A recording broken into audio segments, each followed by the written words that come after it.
가면 듣는다면이라는 제목으로 하나님 말씀을 전하겠습니다.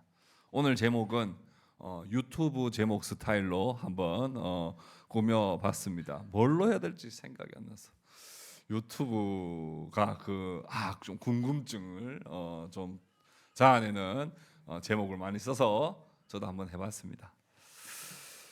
인도의 독립운동 지도자이자 비폭력 저항 운동의 상징적인 인물인 마하트마 간디는 살아생전에 성경에 나오는 예수님의 말씀을 자주 읽고 큰 감명을 받았다 합니다.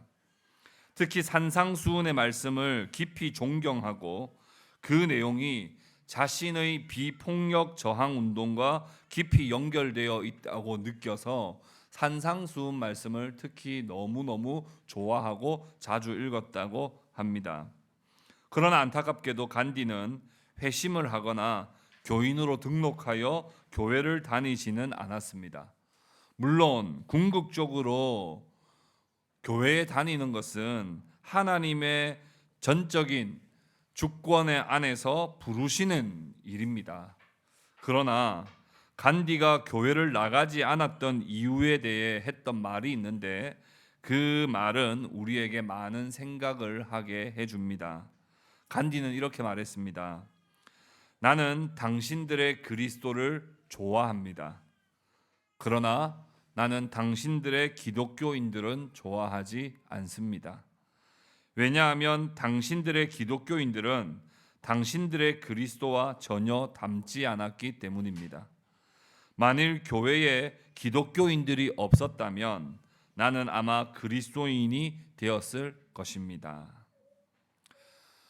간디는 기독교인들이 예수님과는 달리 정의로운 삶을 살지 않고 섬기고 낮아지는 삶보다 높아지려 하고 섬김을 받으려 하는 모습을 보며 크게 실망했다고 합니다.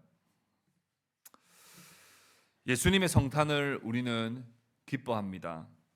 그러나 우리는 예수님과 닮았습니까? 예수님께서 우리에게 행하신 일을 우리는 기뻐하며 예배를 드립니다. 그러나 우리는 예수님을 본받습니까? 복된 성탄을 기다리며 그리스도께서 이 땅에서 가르치시고 행하신 그 모든 것을 정말 교회는 본받을 수 없을까? 정말 교회가 예수님을 닮았다는 이야기를 들을 수는 없는 것일까? 이 부분을 가지고 오늘 함께 말씀을 듣겠습니다.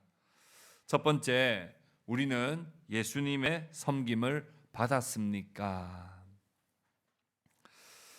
마지막 6월절 만찬을 위해 모였습니다.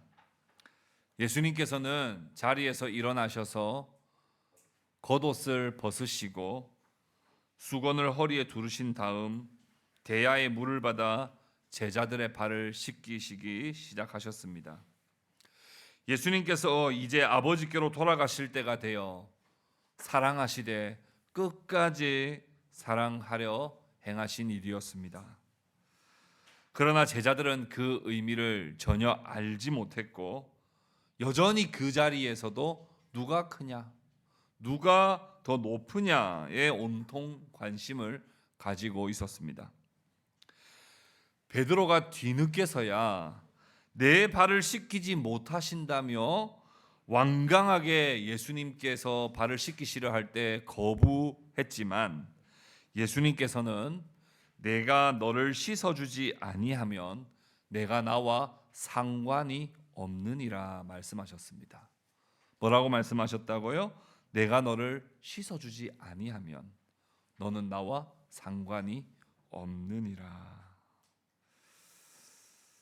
눈치 없이 예수께서 발을 씻으시도록 발을 건네는 일은 있을 수 없습니다. 눈치 없이 어떻게 예수님께서 발을 씻기신다 할 때 발을 이쪽 발 다 씻기면 또 저쪽 발 내서 씻겨라고 그렇게 발을 낼 수가 있겠습니까? 그런 면에서 베드로가 완강하게 거부하는 일은 적절하고 타당하다 볼 수 있겠습니다만 주님의 말씀처럼 만일 주님의 섬김을 받을 필요가 없다면, 주님의 섬김을 거부한다면, 주님의 섬김을 받지 않는다면 하나님의 아들께서 무엇 때문에 이 땅에, 이 세상에 인간으로 오셨겠습니까? 우리는 주님의 섬김을 받아야 합니다. 죄로 물든 인간은 마땅히 예수님의 섬김을 받아야 합니다. 예수께서 더러움을 씻어 정결하게 해주시는 그 섬김을 받아야 합니다. 예수께서 죄인들을 대신하여 고난받으시고 하나님의 진노를 대신 다 받아주시는 그 섬김을 받아야 합니다. 날 대신해서 예수님이 십자가를 지러 가실 때, 맞아, 저분이 지셔야지 내가 왜 져? 하며 그렇게 뻔뻔하게 있을 수 없습니다. 당연히 주님이 십자가를 지시지 못하게 하고 내가 죄를 지었으니 내가 십자가를 져야 되는 것이 마땅하나, 그런다면 하나님의 아들께서 이 땅에 오실 이유가 없는 것이죠. 하나님의 아들 예수께서는 이 땅에 섬기시려고 오셨습니다. 그렇기에 우리가 가장 잘하는 행동은 뭐냐 하면 예수님의 섬김을 진심으로 받아들이고 받는 것입니다. 그 섬김을 우리가 온전히 받음으로써 우리는 이제 주님과 상관이 있는 사람이 되는 거예요. 내가 이 발을 씻지 아니하면 너는 나와 상관이 없는 자니라 말씀하신 주님의 말씀처럼 우리는 주님의 섬김을 받음으로써 이제는 주님과 상관 있는 자가 되는 것이요, 상관 있는 자가 된다는 것은 주님과 친밀한 관계를 맺을 뿐 아니라 더 나아가 주님과 온전히 연합한다는 것입니다. 내가 주님 안에, 주님이 내 안에 있게 됩니다. 그 섬김을 온전히 우리가 받고 나서야만 우리는 주님과 진정한 관계가 생기게 되는 것입니다. 예수님의 섬김을 진정으로 받은 자만이 예수님과 깊은 관계를 맺은 자입니다. 그래서 예수님께서 베드로에게 내가 너를 씻어주지 아니하면 네가 나와 상관이 없느니라. 다시 말해, 너가 나의 씻어줌을 받으면, 나의 섬김을 네가 받으면 너는 나와 이제는 때려야 뗄 수 없는 연합의 관계 속으로 들어가는 것이다. 이렇게 말씀하신 것입니다. 그렇게 주님과 연합이 되면, 그렇게 주님 안에 있으면 우리는 완전히 다시 태어나는, 이전의 내 삶과는 다른 완전히 새로운 삶이 되게 되는 것이죠. 고린도후서 5장 17절 말씀 우리 같이 함께 읽어보겠습니다. 같이 읽읍시다. 시작. 그런즉 누구든지 그리스도 안에 있으면 새로운 피조물이라. 이전 것은 지나갔으니 보라 새 것이 되었도다. 아멘. 주님의 섬김을 받은 자, 주님 안에 있는 자는 이제는 완전히 새로운 피조물, 다시 재창조, 다시 태어남이 일어나는 거예요. 그 섬김을 받은 자라야만 이제는 이전과는 다른 새로운 삶이 되는 것입니다. 이것은 단순히 예수님과 외적으로 친해졌다는 것이 아니라 내적으로, 영적으로 연합이 되었다는 것이고, 그래서 이제는 내가 사는 것이 아니라 내 안에 그리스도께서 사시는 새로운 삶이 되는 것이죠. 그건 섬김을 받은 사람에게만 이루어지는 일입니다. 갈라디아서 2장 20절 말씀 우리 같이 읽어봅시다. 시작. 내가 그리스도와 함께 십자가에 못 박혔나니 그런즉 이제는 내가 사는 것이 아니요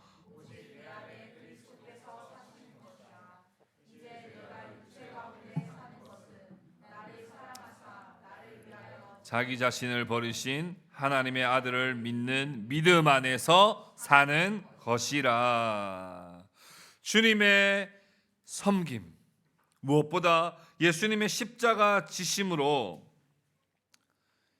이제는 그 섬김을 받음으로써 사실상 나도 주님과 함께 십자가에 못 박힌 셈이 되는 것이요, 그렇게 나는 이제 죽은 자요 주님과 연합하여 주님 안에서 다시 새롭게 태어난 자가 되는 것입니다. 그것은 내가 그리스도와 연합되었기 때문에 가능한 일이에요. 그렇기 때문에 주님과 함께 죽고 주님과 함께 살아난 것이지요. 그렇기 때문에 주님의 섬김을 받은 자는 이제는 인생관이 달라져요. 세계를 바라보는 세계관이 달라지고요, 이제는 가치를 추구하는 가치관이 달라지고요, 그리고 삶의 자세와 목표가 달라지게 되어 있습니다. 왜냐하면 새로 태어났기 때문에 그래요. 베드로는 물론 아직까지 그 의미를 알지는 못했습니다. 예수님의 섬김을 받아 내 삶이 완전히 새롭게 되는 삶, 이제 다시 재창조가 이루어지는 삶, 이제는 내가 사는 것이 아니라 내 안에 그리스도께서 사시는 삶에 대하여 온전히 그 비밀을 알지는 못했지만 이후에는 알리라고 주님께서 말씀을 하셨습니다. 사랑하는 형제 자매 여러분, 여러분들은 예수님의 섬김을 받으셨습니까? 예수님께서 여러분들의 발을 씻기시는, 예수님께서 여러분들을 위하여 고난받으시고 여러분들 대신하여 십자가를 져주시는 그 섬김을 여러분 정말 받으셨습니까? 그 섬김을 받지 아니하고서는 우리는 새로워질 수도 없고, 그 섬김을 받지 아니하고서는 절대로 주님과 관계를 맺을 수가 없습니다. 그 섬김을 염치 없지만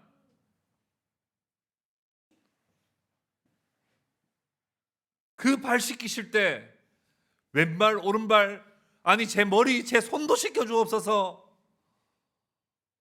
그 씻음을 받은 자라야만 주님과 상관 있는 자가 되는 것이요, 이전과는 다른 새로운 피조물로서 살아가게 되는 것입니다.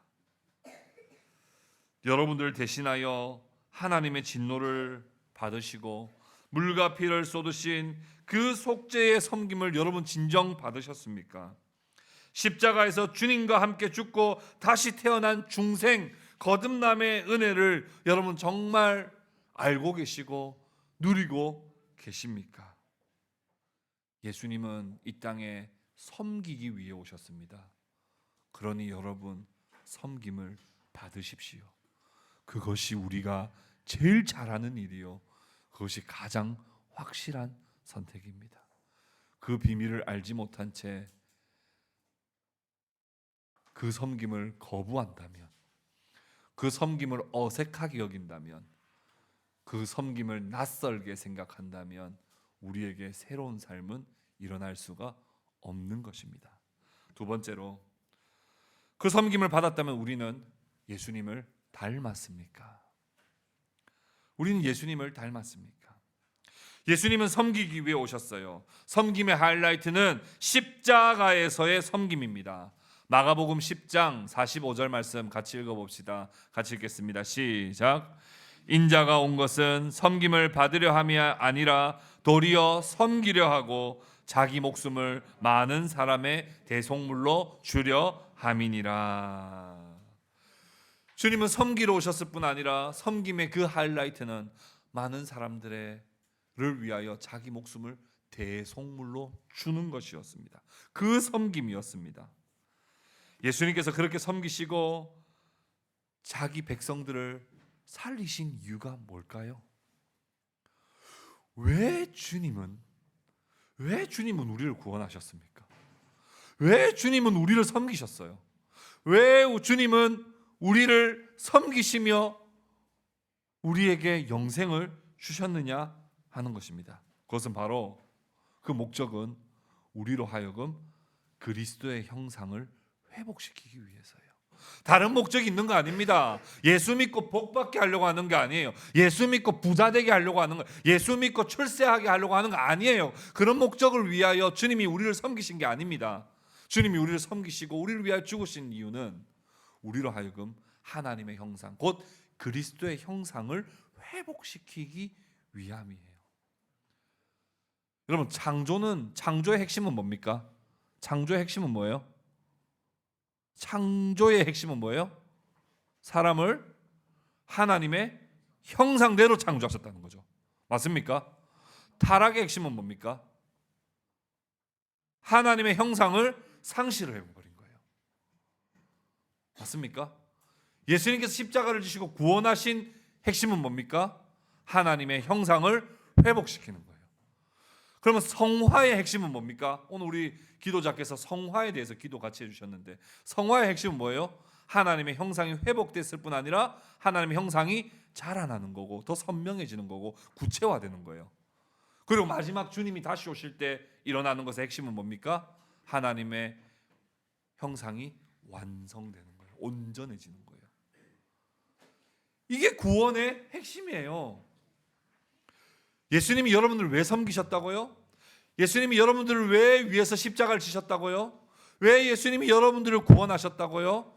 하나님의 형상, 그리스도의 형상을 회복시켜 자라게 하시고 온전하게, 다시 창조 때와 같이 온전하게 하여 하나님과 교제하며 영원히 살도록 하시기 위하여 우리를 위하여 죽으셨단 말입니다. 로마서 8장 9절 말씀 우리 같이 한번 확인해 봅시다. 같이 읽겠습니다. 시작.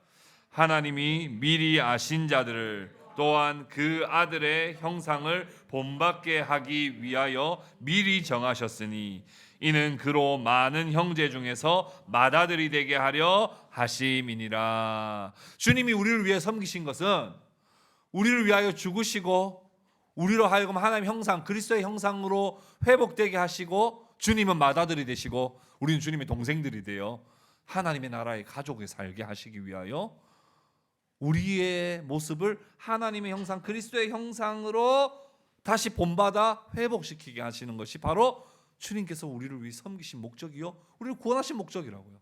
한 번 더 확인해 봅시다. 갈라디아서 4장 19절입니다. 우리 같이 읽어봅시다. 시작. 나의 자녀들아, 너희 속에 그리스도의 형상을 이루기까지 다시 너희를 위하여 해산하는 수고를 하노니. 교회가 있는 목적이 뭐예요? 성도의 교제를 하는 목적이 뭐예요? 직분자가 있는 목적이 뭐예요? 그리스도의 형상을 이루는 것이에요. 그리스도의 장성한 분량에 충만한 데까지 자라게 하시기 위하여 성경 공부도 하는 거고요, 설교도 하는 거고요, 예배도 드리는 거고, 성도의 교제도 하는 거예요. 따라서 예수님은 왜 오셨습니까? 예수님은 왜 섬기셨습니까? 예수님은 왜 우리를 구하셨습니까? 그것은 바로 잃어버리고 상실된 그리스도의 형상, 하나님의 형상을 회복시켜 온전하게 하여 하나님과 교제하기에 상응할 수 있는, 하나님과 교제하기에 합당한 자로 우리를 불러 세우시기 위하여 주님은 오셨다는 거예요. 예수님이 이렇게 말씀하셨습니다. 제자들의 발을 씻기고 그 일을 마치신 후에 섬김을 받은 제자들에게 무엇인가 중요한 말씀을 해주세요. 오늘 본문 말씀 12절부터 15절까지 우리 같이 한번 읽어봅시다. 오늘 본문 12절부터 15절까지입니다. 같이 읽겠습니다. 시작. 그들의 발을 씻으신 후에 옷을 입으시고 다시 앉아 그들에게 이르시되 내가 너희에게 행한 것을 너희가 아느냐. 너희가 나를 선생이라 또는 주라 하니 너희 말이 옳도다. 내가 그러하다. 내가 주와 또는 선생이여 너희 발을 씻었으니 너희도 서로 발을 씻어주는 것이 옳으니라. 내가 너희에게 행한 것 같이 너희도 행하게 하려 하여 본을 보였노라.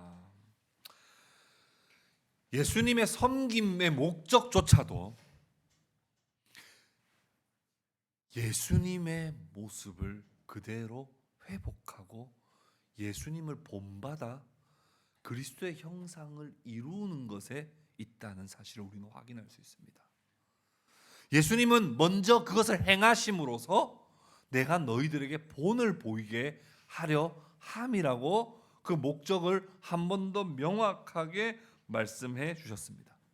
예수님이 섬기신 것은 우리를 새롭게 태어나게 하실 뿐 아니라 우리와 긴밀하게 교제하여 우리로 하여금 그리스도의 형상을 회복하여 이제는 그리스도를 똑 닮은 사람으로 완전히 그리스도와 복붙 컨트롤 C 컨트롤 V 완전히 복사본이 되게 만들어 이 세상에는 그리스도의 빛을 비출 뿐 아니라 하나님과 교제하기에 합당한 자로 우리를 만드시기 위하여 예수님은 본을 보이신 거예요. 예수님은 친히 본이 되셨습니다. 예수님이 행한 대로 제자들도 똑같이 따라 행하게 하시기 위함이었습니다. 이 본이라고 하는 헬라어 휘포데이그마라는 말의 의미를 좀 알기 위해서는 이건 수전절에만 딱 사용했던 말인데요. 이 의미를 좀 더 정확하게 알기 위해서는 같은 어원인 파라데이그마라는 말을 조금 알면 휘포데이그마라는 뜻을 우리는 잘 유추해서 이해할 수 있습니다. 이 파라데이그마라고 하는 말은 어떤 말이냐면 구약 성경의 출애굽기나 역대상 이런 데 보면 성전을 지을 때 성전의 모형을 먼저 만들겠습니다. 딱 그 모형이죠. 우리 건축하시는 분들은 이거 잘 압니다만 딱 먼저 그 모형을 먼저 딱 하나 만들어 놓고 거기에다가 딱 그거를 본 따가지고 그대로 건물을 지어 올리는 것이죠. 그거를 하기 위해서 출애굽기 역대상에 보면 성전의 모형을 딱 만들게 했는데 그러고 나면 이제 성전 건축가들이 그 모형을 딱 보고 아 여기 지금 이게 기둥이 있구나, 아 여기에는 지금 딱 천막을 하나 쳐야 되는구나, 그거를 그대로 보고 성전 건축가들이 만들 수 있도록 그것을 그대로 모방할 수 있는 본, 그 본이 바로 이 파라데이그마 히포데이그마 이 어원이 똑같다는 말이에요. 그러니까 우리가 고린도 바울이 한 말에 의하면 우리 몸이 이제는 뭐라 그랬어요? 성전이라고 했잖아요.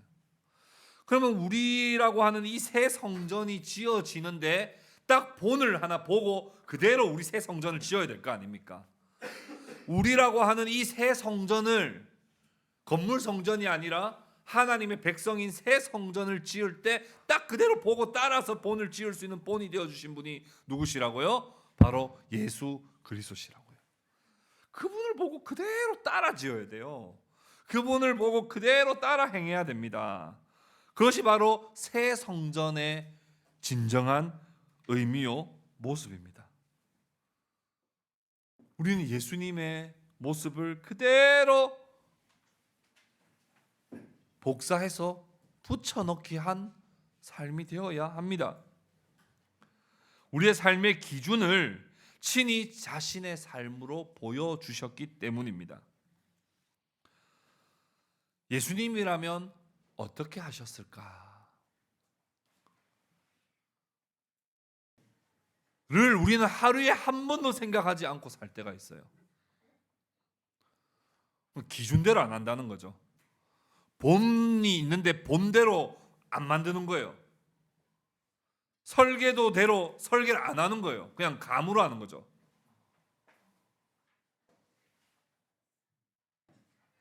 예수님은 어떻게 하셨지? 예수님은 이런 상황에 어떻게 하셨지? 예수님은 어떤 위치에 항상 계셨지? 예수님은 항상 뭐라고 말씀하셨지? 예수님은 그때마다 무엇을 추구하셨지? 예수님은 시험 받을 때 어떻게 행하셨지? 예수님은 위기의 순간에 어떻게 대처하셨지? 예수님은 힘들수록 어떤 일을 하셨지? 성경에 기록되어 있단 말이에요. 친히 본을 보이셨어요. 사람들이 우르르 앉아 있으면 예수님은 어떻게 하셨지? 제자들인데도 자기가 옷을 벗고 수건을 두르고 발을 씻기셨지.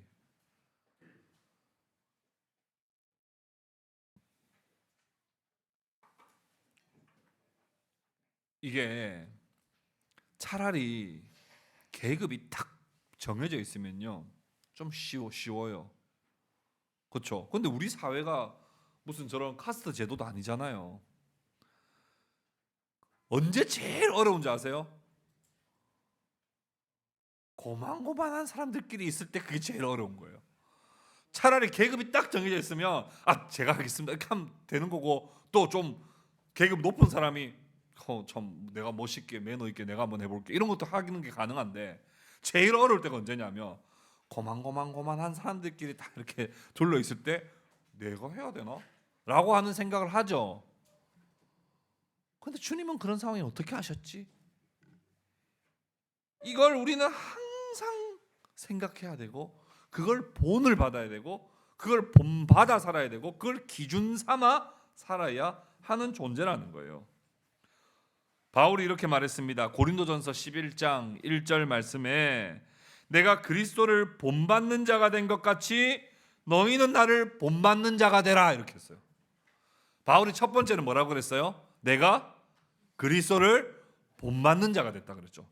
그래서 바울은 항상 어떻게 살았느냐? 항상 예수님이라면 어떻게 했어요? 예수님 어떻게 하셨지? 예수님 뭐라고 말씀하셨지? 예수님 이 순간에 어떻게 대응하셨지? 항상 예수님을 완전히 모방, 복사 붙여넣기를 하려고 엄청나게 애를 썼던 거예요. 그러면서 바울이 또 두 번째는 뭐라고 이야기했습니까? 예수님을 내가 본받는 것처럼 너희도 나를 본받는 자가 되라. 이단 교주 아닙니까?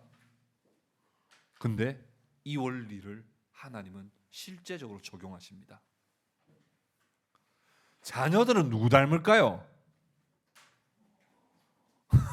실로자매 갑자기 지금까지 참여 아멘 계속 하다가 방금 갑자기 말문이 막혔어요. 자녀들은 누구 닮습니까? 부모 닮아요. 그러면 왜 부모를 닮게 하셨을까? 하나님은 부모가 누구를 닮으면 되는 거예요? 예수님을 닮으면 되는 거죠. 그렇죠? 그러면 자녀들은 부모를 닮게 돼 있다고요. 그러면 곧 누구를 닮는 거예요? 예수님을 닮는 거죠. 그 원리예요. 그 원리예요.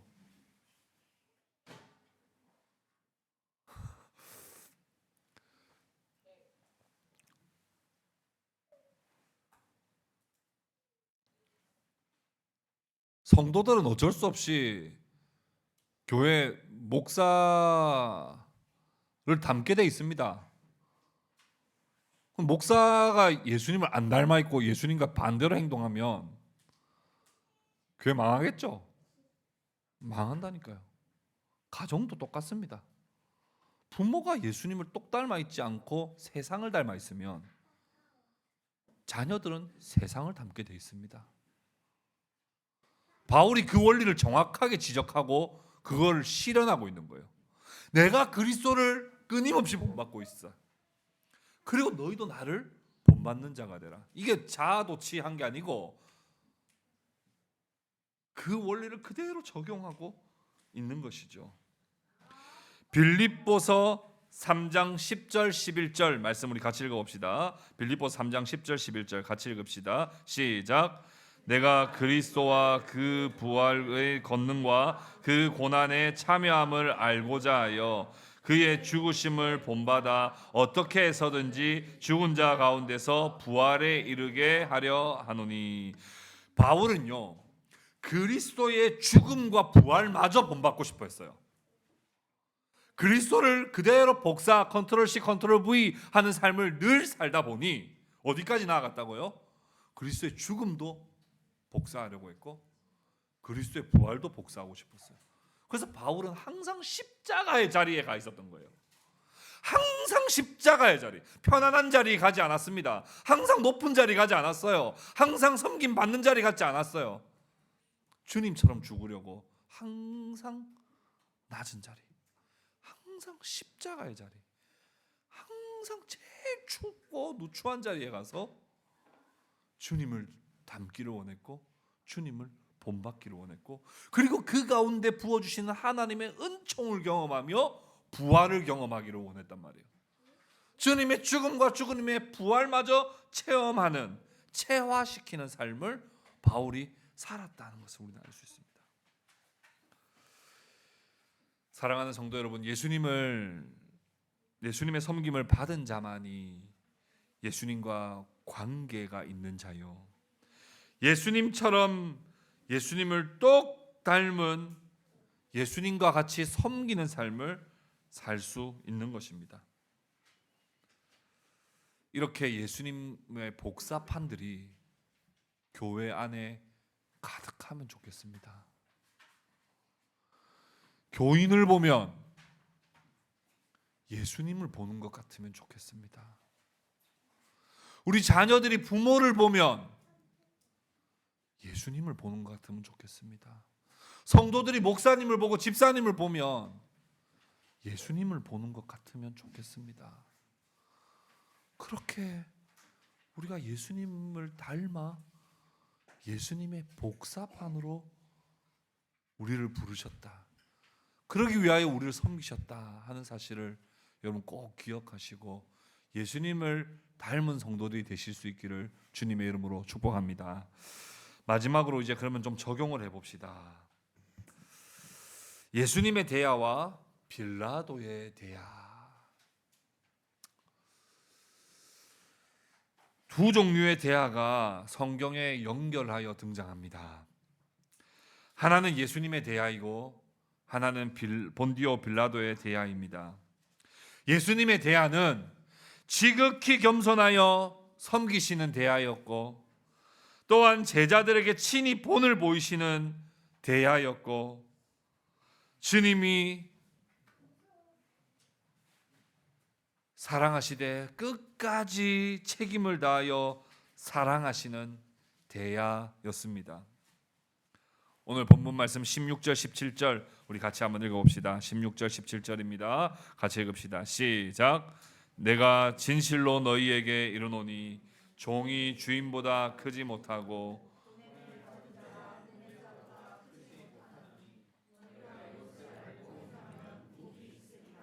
아멘. 예수님처럼 겸손하게 섬기는 자가 복이 있다고 말씀하시며 예수님은 그 대하를 제자들에게도 주십니다. 내가 섬겼던 이 대하, 너희도 이 대하를 앞으로도 너희들이 가는 곳에서 그곳에서 이 대하를 가지고 이 대하의 의미를 생각하며 너희도 발을 서로 씻기는 것이 옳다. 그렇게 하는 것이 정말 복되다. 이 복되다라고 하는 마카리오스, 이 마카리오스는 정말 역설적입니다. 이게 팔복에도 나왔던 단어거든요. 이 마카리오스가 심령이 가난한 자가 복이 있나니 할 때 이 마카리오스죠. 의를 위하여 박해받는 자가 복이 있나니 마카리오스. 아니 의를 위해 박해받는데 어떻게 복이 있어요? 섬기는데 어떻게 복이 있어요? 이게 바로 업사이드 다운 킹덤을 다시 한 번 더 명확하게 이야기해 주시는 것이죠. 하나님의 나라는 섬기는 자가 진짜 복된 거예요. 그래서 진짜 예수님의 섬김을 받은 자만이 섬길 때 복되다고 스스로 외치면서 하나님을 찬양하며 섬깁니다. 똑같은 일을 할 때 주님과 관계없는 사람, 주님의 섬김을 받지 않는 사람은 섬길 때 어떻게 하면서 섬겨요? 어이구 이놈의 인생 진짜 더러워서 진짜 내가 진짜 돈 대박 나가지고 로또나 당첨돼가지고 내가 이제 다시는 이런 섬김 안 하면서 살아야지. 내가 이거 언제까지 이런 섬김하면서 살아야 되나? 이놈의 진짜 이렇게 한단 말이에요. 근데 똑같은 일을 하는데 예수님의 섬김을 받은 사람은 어떻게 한다고요? 복되다. 복되다. 주님의 섬김에 내가 동참할 수 있으니 복되다. 내가 주님의 섬김에 내가 함께 할 수 있으니 주님을 본받아 주님의 길을 따라갈 수 있으니 이보다 더 복된 일이 어디 있는가? 복되다. 복되다 하는 것이지요. 이 말씀은 서로 높다고 다투는 제자들에게 예수님의 대화는 정말 그들에게 친히 본이 되시고 놀라운 하나님의 나라의 가치를 알려주신 것입니다. 그런데 그 다음 날 새벽 전혀 다른 용도로 사용된 대화가 있었습니다. 예수께서는 제자들의 발을 씻겨주신 다음 날 새벽에 유대인들에게 체포되어 그날 이른 아침에 빌라도의 법정에 서게 되었습니다. 유대인들의 재촉에 합법적인 절차를 거치지도 않고 불법적으로 급하게 재판을 거행한 빌라도는 아무리 봐도 어디에서도 예수님의 범죄 혐의를 찾을 수가 없었습니다. 그는 생각하기를 분명 저자는 무죄라고 생각했습니다. 그러나 빌라도는 무죄 선고를 할 수 없었습니다. 왜 그렇습니까? 요한복음 19장 12절 말씀 같이 읽어봅시다. 요한복음 19장 12절 같이 읽읍시다. 시작. 이러함으로 빌라도가 예수를 놓으려고 힘썼으나 유대인들이 소리질러 이르되 이 사람을 놓으면 가이사의 충신이 아니니이다. 무릇 자기를 왕이라 하는 자는 가이사를 반역하는 것이니이다. 아멘. 유대인들이 예수님을 처벌하지 않으면 황제에게 탄원하겠다고 협박을 한 겁니다. 내가 볼 땐 무죄예요. 내가 볼 땐 무죄인데 사람들이 지금 당장 못 박지 않으면 네가 황제의 자리를 노리는 자라고 우리가 황제 가이사한테 탄원서를 넣어서 너 그 자리에서 내릴 것이다 라고 협박을 합니다. 빌라도는 그때 엄청난 고뇌에 빠졌죠. 저 예수라고 하는 저자 때문에 지금까지 걸어왔던 내 모든 인생과 내 출세에 지장이 있어서 되겠나? 그리고 여기서 내가 저자를 무죄라고 선언하면 이 지금 예루살렘이 완전히 다시 뒤집어질 텐데 이 세상이 어지러워져서야 되겠나? 무죄이긴 하고 안타깝긴 하지만 저자를 그냥 죽도록 내버려 둬야 되겠다라고 결심하고 했던 행동이 무엇입니까? 부하들에게 대야를 하나 가져오라고 말합니다. 그리고 그 대야에서 자신의 손을 깨끗하게 씻으면서 유대인들에게 이렇게 말했습니다. 마태복음 27장 24절 같이 읽어봅시다. 시작. 빌라도가 아무 성과도 없이 도리어 밀란이 나려는 것을 보고 물을 가져다가 무리 앞에서 손을 씻으며 이르되 이 사람의 피에 대하여 나는 무죄하니 너희가 당하라. 나는 그러면 이제 그냥 못 들은 걸로 하겠다. 못 본 걸로 하겠다. 나는 책임을 다하지 않겠다. 너희들이 죽여라 했으니까 나는 그냥 너희들의 손을 들어주겠다 하며 그냥 손을 씻는 행위를 통하여 자기가 마땅히 해야 할 재판관으로서 그 유대 사회의 총독으로서 해야 할 일을 그냥 행하지 않는 것으로 손을 씻을 때 이 대야를 사용한 것이지요.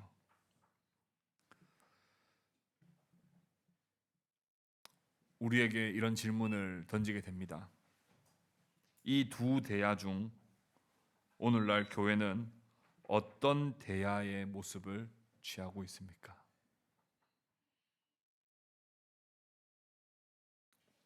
손을 씻는 것으로 자신이 마땅히 해야 할 일을 하지 않아도 되는 것처럼 무책임하게 외면했던 빌라도와 같이 오늘날 교회도 예수님의 섬김을 받았다고 말하면서 예수님이 친히 어떻게 사셨는지를 우리에게 다 보여주셨음에도 불구하고 나는 그 책임을 다하지 않아도 주일날 와서 예배만 드리면 된다는 식으로 예배만 안 빠지면 내 신앙생활 다 하는 것처럼 전혀 일상생활 속에서 섬기려 하지 아니하고 사랑을 실천하려 하지 아니하고 세상 사람들과 하나도 다를 바 없이 아니 오히려 세상 사람들은 말과 행동이 일치라도 하지만 오늘날 교회는 말은 사랑합니다. 말은 섬기고 싶습니다. 말은 축복합니다.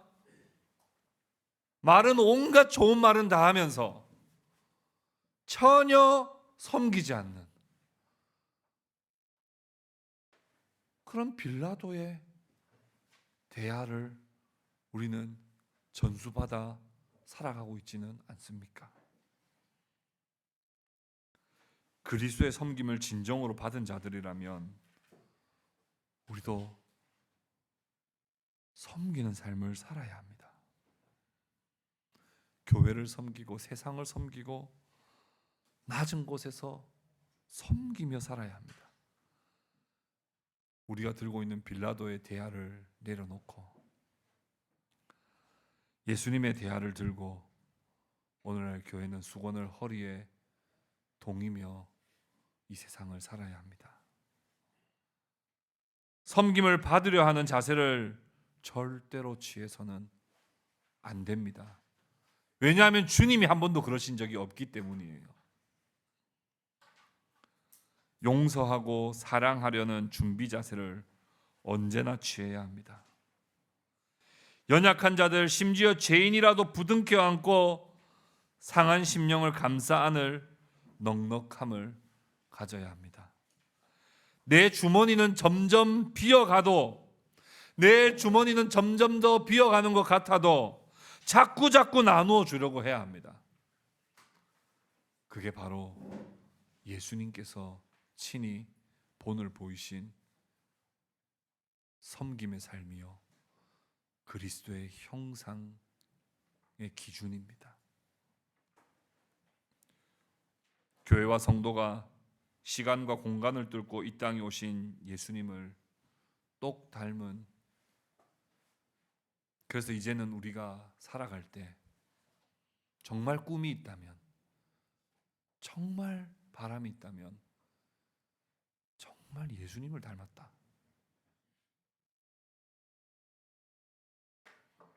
한 찬양의 가사말처럼 삶의 한 절이라도 내가 그분을 닮기 원한다는 고백처럼 우리가 정말 주님을 닮은 자들로